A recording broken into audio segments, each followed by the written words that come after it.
పిఠాపురంలో పవన్ కళ్యాణ్ను ఓడించేందుకు భారీ కుట్ర జరుగుతోందా? నోట్ల కట్టలు వెదజల్లడమే కాకుండా అవసరమైతే దౌర్జన్యాలు బెదిరింపులకు కూడా రంగం సిద్ధం చేసుకుంటున్నారా? ఇప్పటికే పులివెందుల ముఠా ఒకటి పిఠాపురంలో రెక్కీ నిర్వహించి వెళ్ళిందా? అరాచక శక్తులను పవన్ ఏ విధంగా ఎదుర్కోబోతున్నారు? మరి పిఠాపురం నియోజకవర్గంలో ప్రజలు వీటన్నిటినీ అధిగమిస్తూ ఎటువంటి విలక్షణమైన తీర్పును ఇవ్వబోతున్నారు?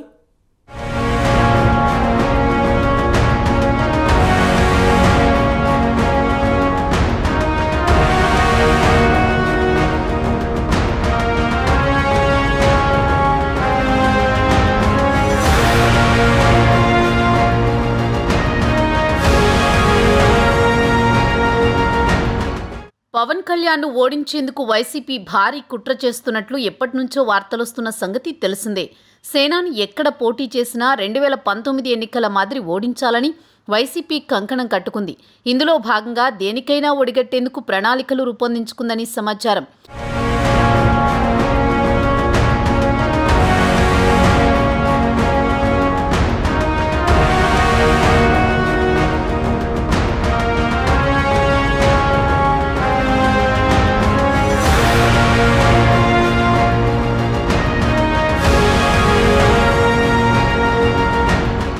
ఏపీలో పొత్తులు కుదిరిన తర్వాత జనసేనాని పవన్ కళ్యాణ్ ఎక్కడి నుంచి పోటీ చేస్తారనే ఉత్కంఠ నెలకొంది. జనసేన 11వ ఆవిర్భావ సభలో తాను పిఠాపురం నుంచి పోటీ చేయనున్నట్లు స్వయంగా పవన్ కళ్యాణ్ పేర్కొనడంతో పవన్ కళ్యాణ్ పోటీపై నెలకొన్న ఉత్కంఠ తొలగిపోవడంతో పాటు సర్వత్రా ఆసక్తి నెలకొంది. 2019లో తొలిసారిగా ఎన్నికల బరిలోకి దిగిన పవన్ కళ్యాణ్ 2 స్థానాల్లో పోటీ చేసి 2 చోట్ల ఓడిపోవడం జరిగింది. గాజువాక, భీమవరంలో పోటీ చేసిన పవన్ కళ్యాణ్ను ఓటుకు 5,000 రూపాయల వరకు పంచి వైసీపీ ఓడించిందని అప్పట్లో వార్తలు వినిపించిన సంగతి తెలిసిందే.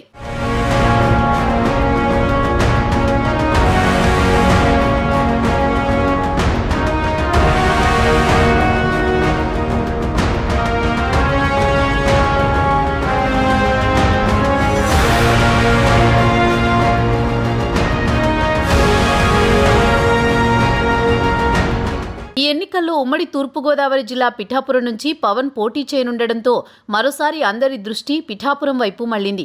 పవన్ కళ్యాణ్ పోటీ చేసే స్థానం తెలిసిపోవడంతో అధికార వైసీపీ పవన్ కళ్యాణ్ను ఓడించడానికి పావులు కదపడం మొదలుపెట్టింది. ఎలాగైనా సరే పవన్ కళ్యాణ్ను ఓడించాలని వైసీపీ మరోసారి గట్టిగానే ప్రయత్నిస్తున్నట్లు తెలుస్తోంది.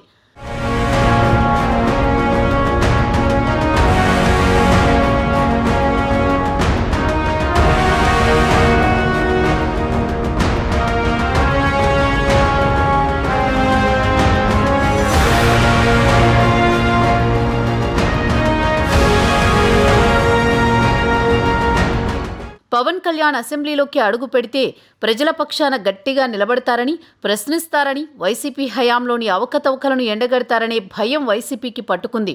పవన్ కళ్యాణ్ను అసెంబ్లీలో చూస్తే జగన్కు ఇబ్బందికరంగా మారుతుందని, సభలో పవన్తో జగన్ పోటీపడే పరిస్థితి ఉండదని వైసీపీ భావిస్తున్నట్టు తెలుస్తోంది.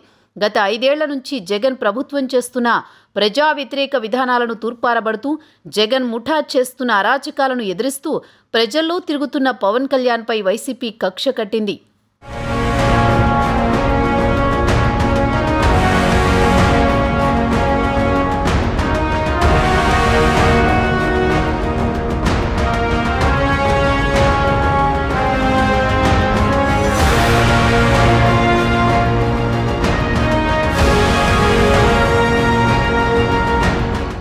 ఓటుకు 5,000 పెట్టి ఓటర్లను కొనడమే కాదు, ఇంకా పవన్ను ఓడించేందుకు అన్ని మార్గాలను వైసీపీ అన్వేషిస్తోంది. నయానా భయానా కుదరకపోతే బెదిరించడం, అవసరమైతే దాడులు దౌర్జన్యాలతో అయినా సరే పిఠాపురంలో పవన్ కళ్యాణ్ను ఓడగొట్టేందుకు వైసీపీ పావులు కదుపుతోందని విశ్వసనీయ సమాచారం. అంతేకాదు, ఇప్పటికే పులివెందుల ముఠా ఒకటి పిఠాపురంలో రెక్కీ నిర్వహించి వెళ్లినట్టు సమాచారం. కొత్త ముఖాలు, కొత్త వాహనాలు పిఠాపురం వ్యాప్తంగా గత 2 రోజుల నుంచి చక్కర్లు కొడుతున్నాయి. వారంతా పిఠాపురం నియోజకవర్గ వ్యాప్తంగా బెదిరింపులు చేసైనా సరే వైసీపీకి ఓటు వేసేలా భారీ కుట్రకు శ్రీకారం చుట్టినట్టు తెలుస్తోంది. ఏదేమైనా పవన్ను ఓడించాలన్న లక్ష్యంతో ముందుకు సాగుతోంది వైసీపీ. అయితే ఎవరెన్ని కుట్రలు పన్నినా పిఠాపురంలో సేనాని 1,00,000 ఓట్ల మెజారిటీతో గెలిపించుకుంటామని స్థానిక ప్రజలు, జన సైనికులు తెగేసి చెబుతున్నారు. చూడాలి మరి భవిష్యత్తు రాజకీయం ఏ మలుపు తిరుగుతుందో అన్నది.